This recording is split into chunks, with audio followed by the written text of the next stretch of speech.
This is a brand new student. This is how many days you've been designing flowers? This is my second day. Second day. And she's a CPA. She's not even close to me in the floral business. We did a mixed boho design. Give it a spin. Second day of designing. She's always wanted to learn how to do this. And again, she's a CPA. It's brilliant.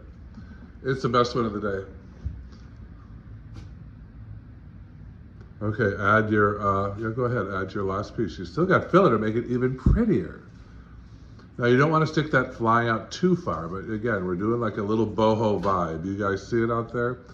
It's a little bit of boho vibe. You gotta really get your hand in there or they'll break before. There you go, she's so good. I told this girl I would hire her in a second. She's already on the second day, I can tell. She's just doing everything right. I hardly have to give her much instruction. There's her first piece, a topiary. And she's a great student. Yeah, you gotta have a real nice clean edge on that or it'll break. Find a little bit fatter piece if you can, but you gotta really get your hand in there to get that limonium in there. It's a mix sort of boho vibe.